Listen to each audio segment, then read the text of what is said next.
naye abaddewo ng'akola n'okwagala mu bulumi era teyeeganya ng'akola n'emirimu egitamuvunaanyizibwa nako. Ffe abamu tubadde tumulaba ng'era tumugumirako kuba muntu w'abantu.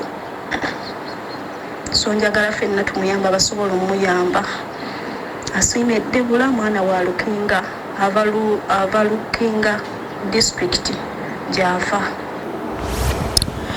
Tulina muganda waffe eyasibiddwa era nga ssaawa eno atemeza mabega wa mitayimbwa oluvannyuma lw'okugaana okurenewinga contract ng'abadde amazeeko emyaka gye 2. Bakama be basazeewo ate okumusibako omusango ogw'okubba omutitime gw'ensimbi. Amanya yenze Nyondo Rozet era nga nkola ne Nyondo Media. Tubaniriza mwenna abatufollowinga abatwagala yonna gye musinziira, abali e Uganda, abali South Africa, bali Kenya, muli waneno mu UAE, abali Qatar, yonna gye musinziira okubanga mutugoberera ne mutulaba, tubalamusizaako n'olwaleero mu lukulike. Tuyina muganda waffe ali abadde mu kiyumba ekimu wabula babadde bakolamu 2. Yatuwadde mawulire gano eno ye gyali. So omuwala ono agambibwa okuba nti yasibiddwa ye asimwe Debora era n'ebifaananyi bye tugenda kubibalaga. Omuwala ono kigambibwa okuba nti yakoze emyaka gye 2 n'agimalako. Oluvannyuma lw'okumalako emyaka gye 2 bakama be ne bagezaako okumukaka okurenewinga contract. Oluvannyuma lw'omwana okugaana okurenewinga contract bahaddewo obusonsosonso okugezaako okuba nga ate bamusibako omusango obubbi bwa ssente ezitali ntono era ssaawa eno ali mabega wa mitayimbwa. Kigambibwa nti agenda kusibibwa emyaka 10 singa guba gumusse mu V. Wakusibibwa myaka 10 obutakka wansi wa myaka 10.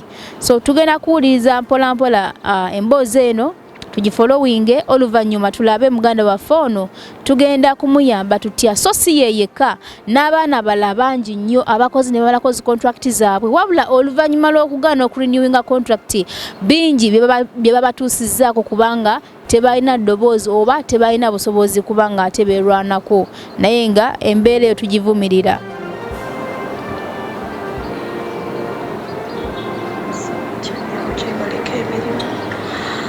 Bali kukola olunaku olwaleero ennaku z'omwezi nga 14.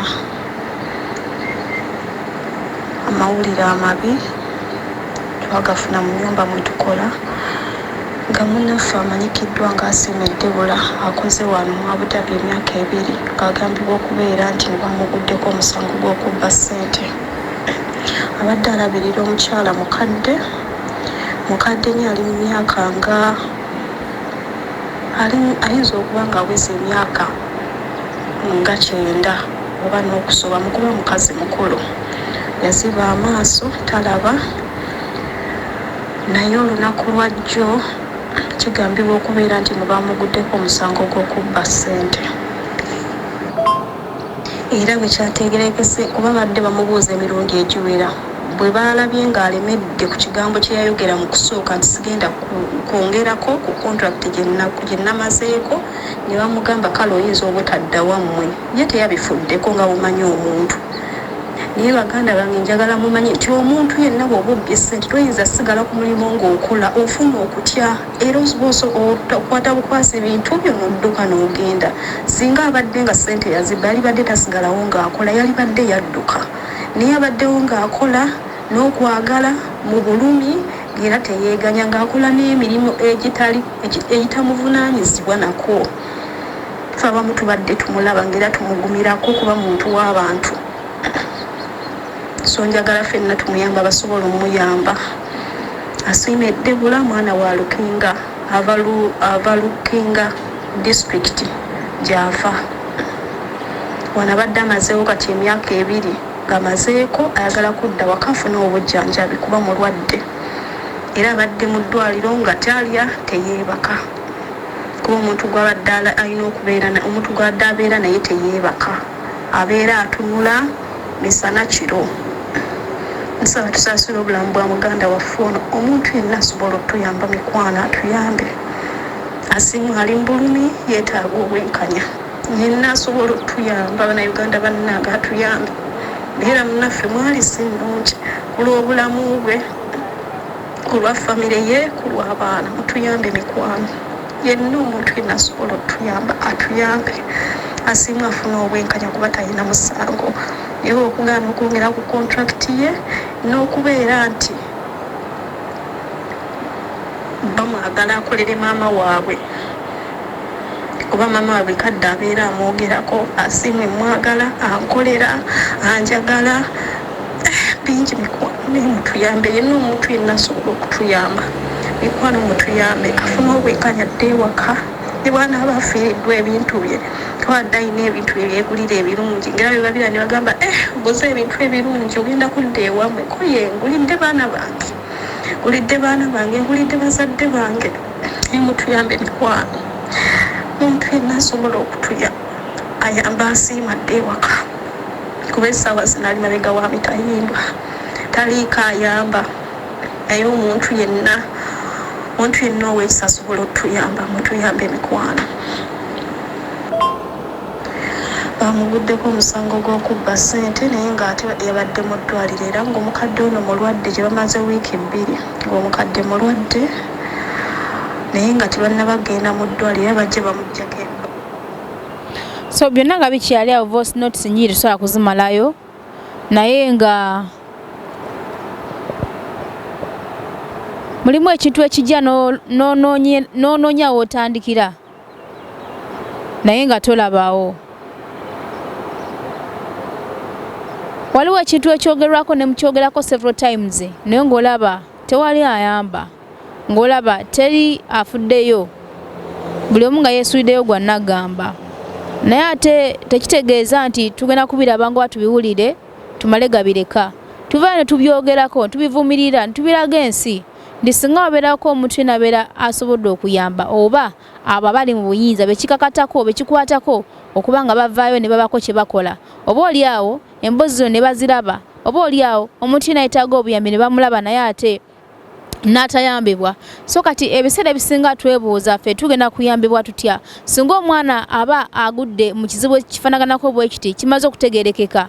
Omwana oyo aba agenda kuyambibwako atya? Tugenda kukubira ani omulanga? Tugenda kugamba ani? Kubanga tukaabidde gavumenti okumala ebbanga ku issues nnyingi ez'enjawulo naye era olaba nti tewali kikoleddwa. Tukaabidde embassy ne tugamba nti kino kiri. Oluusi n'osinkana nga twalikoze eki kikoleddwa, kati awo twebuuliza nti kati Omunnayuganda yagenda kuddukirawa? Byonna ebinatutuukangako tusirike nga busirisi kubanga tumanyi tewali agenda kutudduukirira, kubanga tumanyi tewali agenda kutuyamba. So kati omwana ono essaawa y'olwaleero ali mukomera naye taliko muntu we yadde afollowinga, tewaliko wadde muntu we agenda kumuyambako kuba nti afuna obwenkanya. Awo neebuuliza gonna Munnayuganda atulaba, tuyinza kukola magezi ki oba tuyinza kusala gezi ki okusobola okulaba nti tusobola okuyambako omwana ono? So si ye yekka, abaana bangi abayita mu mbeera ezifaanaganako bwe zityo. Abaana bano bakadaama, abaana bakola mu biyumba, bayita mu mbeera ez'enjawulo nga zino wammanga, nti abamu kiyambako ne tutegeera tuba tufunye atutegeeza ne tumanya nti omwana bwati ne bwati yabadde kyonna kiri yalwadde oba yafudde oba kino kyabaddewo. Naye ate abaana bangi abakosebwa mu biyumba naye ng'ate tewavuddeyo mawulire ne tutamanya. Yensonga lwaki tubeera na messages wano eno nnyingi. Oli n'agamba Rozet tulina muganda waffe yagenda mu nsi bw'etyo okukola naye kati amaze emyaka 5 tetumuwuliza, tetumulaba, tetumanyi yabula yafa ki ekyabaawo. So abaana bano eno abakola mu biyumba basisinkana ebintu bino wammanga. Abaana abamu babawamba mu biyumba ne bamuwamba ne bamuggalirayo n'akola nga nasasulwa mu bufunze n'afuuka slave. So abantu bano eno abatukozesa abamu bakyalimu akabeera kali akedda okubanga tukola nga tulinga ba slaves nga tetulina lukusa kusasulwa nga tetulina rights ng'ez'omuntu nti olina okusasulwa oba osobola okukola kino oba okole kiri. Abaana abamu bagibwako amasimu gaabwe n'awambibwa n'abeera nga tasasula n'abeera mu kiyumba. ne bagezaako kunoonya famire yaabwe negezaako kunoonya naye nga temanyi oba omwana yafa oba omwana akyaliyo mulamu naye ng'omwana yawambibwa. So oyo waba nga twali wategeddeko abeerayo mpaka oba oliawo mpaka lwakola ki lwafa. Ne mubeeramu abaana abo abakola mu bulumi ne bagezaako kumalako contracts zaabwe ne babasayiningisa ku mpaka ate nga tebaagala wadde baddeeko waka kulako ku bantu. Omwana agamba kanzireyo waka nja komawo nkole oba oliawo ng'alimba naye ne bagaana omuwa chance eyo okusooka okuddako ewako kuwumulamuko okukomawo oba naakola kyayagala. Bo ne basalawo ne bawamba muwambe. Baganda baffe abamu balwalira ku mirimu. Bano bakama baffe bo bamanyi nti ffe abaddugavu singa tubeera tulwadde eddagala lituweebwa lina kubeera lya panado oba bulwadde ki panado yakolawo oba kuwa panado osigala ku mirimu ng'okola mu bukoowu mu bulwadde oba oliawo oli naakola ki n'ava mu bulamu bw'ensi. So omulambo gwe guyinza obutalabikako oba oliawo ne bagusuula mu gano gakasasiro ge bayita bizubala ne bateeka mu kiveera ne bakasuka eyo n'ogenda bwoti oba bakuyambye omulamu ne gutwala mu ddwaliro ne baclaiminga yabadde kino yabadde kiri oba oliawo famire neemanya oba obutamanya. Yensonga lwaki famire ez'enjawulo naye nga zigamba omwana waffe yabula bbanga bweti ne bweti naye tetumanyi yaddawa tetumanyi kigenda mu maaso tetumuwuliza. Oba oliawo omwana gyali yawambibwa mu kiyumba teryamanyi oba oliawo omwana gyali yafa bamusula mu kikasasiro teryakola ki teryamanyi. So abaana baffe abakola mu biyumba babonaabona nnyo era bayita mu kusomoozebwa kungi. Bamukisa abo betumanyaako nti enono ono ali mukomera bamusibye olw'ensonga kati nga asimwe Debora nti at least ekyayambiddwa nti wabaddeyo Munnayuganda gwabadde akola naye oba oliawo singa tewabaddeyo Munnayuganda oyo omwana yandibadde asibibwa nga tewali amanyi n'abeerayo eyo. Era abaana bangi abali mu makomera nga babasiba naye si lwa nsonga nti abaana abo balina emisango wabula abaana abo basibwako emisango oluvannyuma lw'okubeera nti baganye okurenewinga contracts ne babalimbisa okuba nti babbye ssente. Nyina mukwano gwange tubadde nga tubeera naye ebiseera ebisinga nga twogera naye era nga tunyumya nga tutambula naye naye nali sikimanyi nti maka gye yava ewa bakama be bamusibako omusango ogw'obubbi era ng'ali ku blacklist ng'ali ku wanted. So bamukwata emabegako awo yali atuuse ng'awulira akoyagala kudda waka talina kyakola alina okusasula akatanda alina okulya naye waayo alaba anasobola okudda ewaka. So yakwatibwa kaseera kano era ali mabega wa Mitayimbwa naye agambibwa okusibibwa wakati wa myaka 3 ku 4. So omwana ono mbu yabba diramu emitwalo 5 naye nga alina actual sense omwana sente ezo teyazibba. Teri mwana musiru agenda kubba sente mu nnyumba ya muwalabu asigale wano ng'ayina era ne bwazibba abakimanyi nti ajja kukwatibwa obudde bwonna kubanga eno si nsi ye alina okufulumaddeyo mu nsi ye. Era abaana basinga nti wabeera mu kujjukuju n'abeera ng'abbye ssente aba yamaze okupreparing agenda kufuluma atya ensi nga tebana bagenda kumuripotinga kumublokinga kuyitawo akiteekateeka atya seerezo n'azibba n'ayitawo bagenda okumunuya nga yayiseewo. So teri mwana musiru agenda kubba ssente mu nnyumba ya muwalabu asigalemu ng'atudde. Teri mwana musiru agenda kubba mu kitime gwa ssente mu nnyumba y'omuwalabu asigale muno mu nsi ye ng'ataayaaya. Era abeera akimanyi bajja kumukwata era bajja kumusiba ebbanga eritali ttono. So kati awe twebuuliza tikati ngaffe Bannayuganda abataliiko ayamba abaana baffe singa babagudde mu mbeera efaanaganako bwetyo bagenda kuyambibwanga batya ffe tugenda kukolanga tutya olw'ensonga nti Uganda ffena tukimanyi nsi yaffe ennaku era okutandika okujja okukombanga amasefuliya g'abaana abawalabu tekitandise lunaku lwa ggulo n'olw'ensonga eyo tekigenda kukoma lunaku lwa nkya.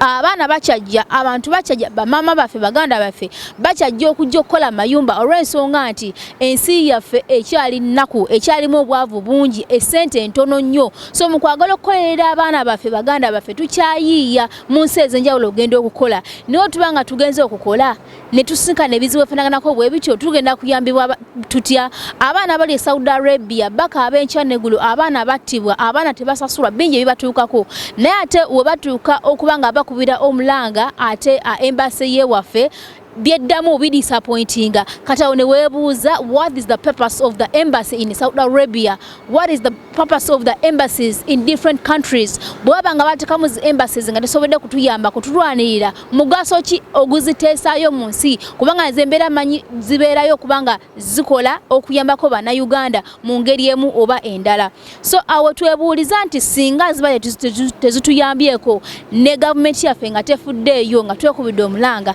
tugenda kubanga ate ffe tufa witoli agenda muntu kutuyambako.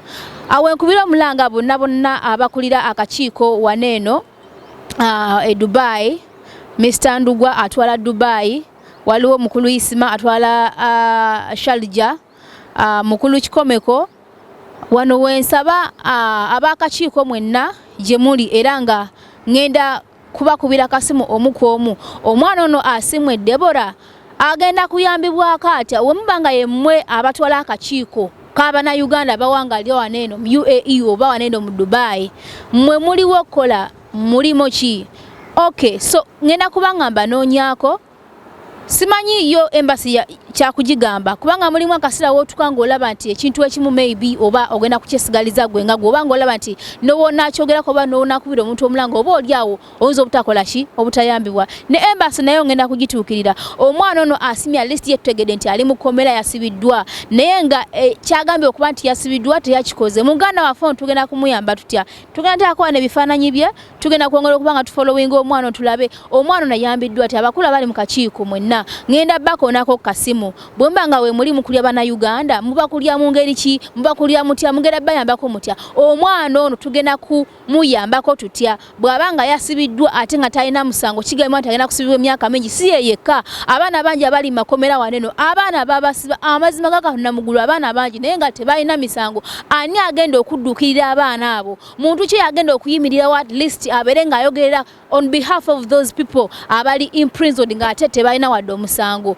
So n'olw'ensonga eyo yessaawa ndowooza tusitukireko wamu tulwanirire era tuyambeko baganda baffe abasibwa waneeno nga tebalina wadde emisango oluvannyuma lw'okumalako contract zaabwe ne bagana okurenewinga ogwo tegubeera musango omwana te kumusibya olw'okubaganya okurenewinga. So mbadde nsaba mukulu Ndugwa nja kukonako kasimu, mukulu Kikomeko nja kukonako, mukulu Isima na bonna abatwala akakiiko akakulembera bana Uganda waneeno mu UAE waneeno mu Dubai community. So ngenda kubanga batuukirirako okwo tulabe tuyambe tutya omwana ono iwe mbanga isimu abantu abatuufu ani omuntu omutuufu ayina okubanga ayimirirawo ayambeko abaana baneeno alisti babeere nga bafuna obwenkanya kuba omwana wabanga yakoze mu bulumi n'abeera nga atamazeeko contract ye mazima kiri feya okubanga akwatibwa ataateekebwa emabega w'emitayimbwa. Era nga nsaba mwenna abali e Uganda olw'ensonga nti tekigenda kukoma lunaku lwaleero oba nkya okujjanga mu nsi z'abawalabu okubavunnamira tekigenda kukoma kubanga tumanyi kiki kye tuli era tutyaga okulabirira families zaffe sente tezimala zetukola e Uganda kasente kano n'emirimu tewali. So tugenda kukola nga tutya mbadde nsaba buli muntu yenna ekijjoma nkinyaga bitono mbadde nsaba omuntu yenna ali e Uganda ateekateeka okufuluma okugenda okukola mu nsi yonna at least fuba okulaba nti oyita mu company. However nezi companies teziyambye baana bo wezimala okusindika omwana n'atuuka gy'alina okulaga omwana ge anaakola tebaagala kumanya n'okwerabira beerabira nti omwana ono baamutambuza. Naye nze mbadde nteesa nammwe ezi companies ezeewaayo okubanga musabaza abaana okugenda okukola mu nsi ez'enjawulo mutwale obuvunaanyizibwa. Nsaba oba osituse ugamba ngenda mu nsi eno ngenda Saudi Arabia ngenda wokola situka ne family yo oba omuntu ali responsible gwona amanya nti ajja kugenda ku company following amanyi ki ekigenda maaso naawe genda n'omuntu oyo bawandiike bwotuka mu company gyogenda okuyitiramu company eyo nga naye alina okubanga ekwatagana ne office gyogenda okuyitiramu ate ogende wa sponsor gyogenda okukolera nti company zino eno buli wemusula obwannagamba ne muweereza abaana baneeno mu nsi ze bagenda okukoleramu ne mutaagala kumanya kikiddirira ne zino zi office tezaagala kumanya nezo office zino eno bwe zikwata omwana zimuwa eri sponsor as long as bo bafunye ssente tebaagala kumanya kiddako omwana asasulwa oba tasasulwa omwana awummula oba tawummula mulwadde afunye obujjanjabi oba tafunye bujjanjabi bo kasita bafuna sente zaabwe ne ziguka mu nsawo kiba kiwedde so ekintu kineeno kivira ddala okuvira ddala ewaka obunafu bwa kampani ziweereza abaana okujja wano eno okukola ze zivaako ensibuko ya offices za wano oba kampani za wano okubanga nazo zinafu obutafollowinga mwana so singa kampani okuva e Uganda ebeera efollowinga omwana gwebere wadde kampani eri wano eno ba office nebeera nga efollowinga ku mwana oyo neno office kigenda gikakatako okwagala okumanya omwana ekiba kimutuuseeko oba ki ekigenda maaso n'omwana oyo mu family gy'abeera akoze eki gy'abeera agenzeemu naye abaana bava eno gye bavudde Uganda bw'atuukawo n'abeera nga aliwo bwannamunigina teri agenda kumuyamba n'oba nga tasasulwa talina muntu gw'agenda kugamba so nga omwana wabeera nga atuuse mu office omwana alina chance omwana alina choice okubanga akyusa mu family n'akulira family ndala singa eno beera temuyisiza bulungi tajyagadde naye abaana babakakazi families enfu omwana atuuka mu kifamily n'agala okuvaayo akyuseeko kendala naye nga ba office tebakkiriza bwe bamuleta ne bamukuba bukubi so ebintu ebyo bibaawo lwakubeera nti obunafu okuvira ddala ewaffe ezi kampani zireeta abaana zeesulyawo bwannagamba kasazifune ssente kibeera kiwedde olw'ensonga nti abantu bayo temubabeerako nakakwate naye obanga okola ekintu kyonna imidia muli weebuuze nti singa oyo abadde mwannyinaze singa oyo abadde maama wange singa abadde mwana wange kyandibadde kitya so mukole ebintu mu bwesimbu mu mutima omulungi mu kufaayo muli esente nga ziri clean ng'ozikoleredde kituyambeko okubanga abaana baffe tebakaaba nnyo bwe bati baganda baffe bato baffe bamama baffe nga tebabonaabona nnyo bwe bati ekibaleeta eno okuba ebyeyoba okukola si lwakuba nti babeera baagala nnyo nedda ebeera nnaku nnyumba y'omuwala butekolekekamu maziga ameerere nakuguma so omwana bw'akola ennyo n'amalako emyaka gy'ebiri aye n'asalawo okudda ewaka awummulemu adde ewaka ng'alaba aweddeyo kiwedde ate n'omukwaha n'omuteeka mukomera tekiri fair so omuwala ono abadde nga asitula omukadde ono azitowa mu kuzitowa okwo n'obeera ng'omusitula buli kimu buli mirimu gy'agikolerawo buli kimu n'omulongoosa n'omuwa ekyokulya n'omusitula n'omukyusa so omwana mu kusooka yasooka n'akabirira office gye yava office teyamuyamba kati kama mbaani mbaa omwana n'asalawo n'agamba ekijja kikole ki nasigalawo n'akola n'aguma amaleko emyaka gy'egyo ebiri era omuwala abadde yalwala mu kifuba nga yalwala omugongo olw'okusitula omukadde ono buli lunaku naye nga lunaku olukya lwabala atuuse okuba nga amalako asigaza ennaku mbale eziri ku ngalo atuuse okuba nti amalako assa ekiko wadde waka ate bamugamba ddamu osayininge contract endala atuuse okugaana mbw ate alina kusibwa kugamba ffe tuli nsolo ffe tuli bintu ebiryawo ffe tuli bantu so awenkubira omulanga buli gwe kikakatako yenna era vidiyo eno mugezeeko okugitambuza alisita omwana ono ye asimwe Debora tutegeddeko kyekigenda mu maaso mu bulamu bwe alisiti ye tumutaase abaana abo be tunaawulyako nga bali mu mbeera efaanaganako bwetyo bataasibweko naye nga kyenyiza obbagamba bangi abali e Uganda tebamanyi nti abaana baabwe bali wano bali mu makomera abaana bangi baasibibwa naye nga ku 100 ojja kusanga nti kuliko omwana ogu yekka nga omusango bamuvunaana nga ddala kituufu yaguzza naye namba esinga abaana bali mu makomera wano eno bangi ate nga bagenda basiba emyaka mingi bangi babasiba emyaka miyitirivu naye nga n'abeewaabwe tebamanyi babuuza abaana baffe bali ludda wa naye nga bakama baabwe be babateekesa mu makomera mu misango egitali mituufu mu misango egitaliiyo so asimwe Debora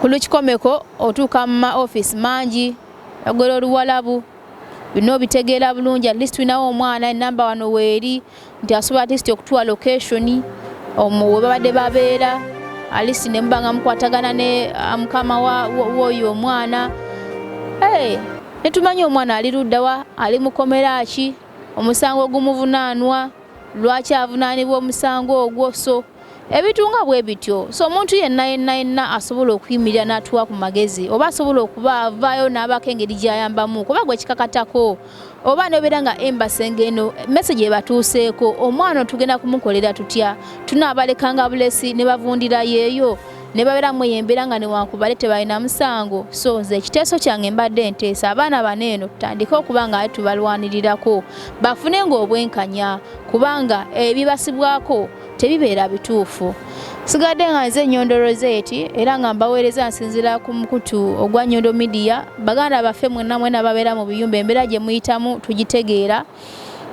na bonna abawambibwa gye muli abafudde Mukama Katonda abalamuze ekisa abafiiridde ku mirimu nga mukakalabya nga mulowooza okukyusa ku bulamu bwa famire yammwe ekitasoboka abalwaliddemu abaana baddayo waka nga bwe yagenda alina omubiri gwe n'addayo nga katono bwe kati families tuzirabye nga zikaaba amazigo omwana n'addayo ng'alinga bulaaluno olugalo naye omwana yagenda ali mulele awo ne baza Mukama ati alisti azeeyo ng'obulamu we buli omubiri gusobola okuddawo naye ate abafudde tebasobola kudda so byebyo ebyange naye nga buli mwana wonna w'oba oli manya ekyokukola manya ekyokuzzaako ate n'ekirala ekizibu ekiriwo nti omwana walaba nti amazeeko contract bw'agamba buno baba baganye bannemeddeho ne batwala mukomera kanziruke era agenda kusibwako ate era ogusanga era ogunene still bisigala byebitya byebimu ne nga mbadde ntesa wabeerewo enteekateeka yonna esobola okuyamba abaana banene atlist obeera nga bamazeeko contract zaabwe babeere nga bateebwa mu ddembe batambule bagende wakubanga baba bakoze omulimu gwabwe era abeera bagezezzaako sigadde nga nze Nyondo Rozet era nga nkola ku mukozi ogwa Nyondo Media katulabe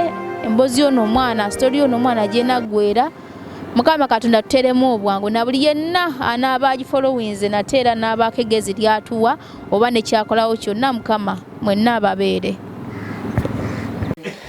Well, besides being a media personality, she has proven to be one of the best entrepreneurs that are growing in UAE.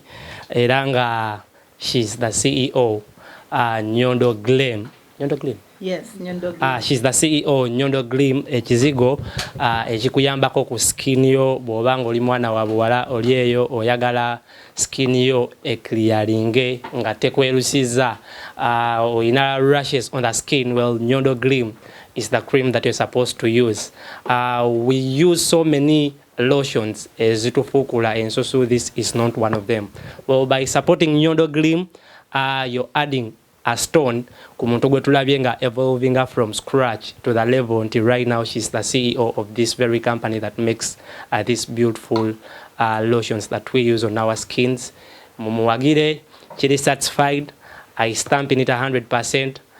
Twesangeyo enamba z'essimu kweziri eri +971 5246 80778.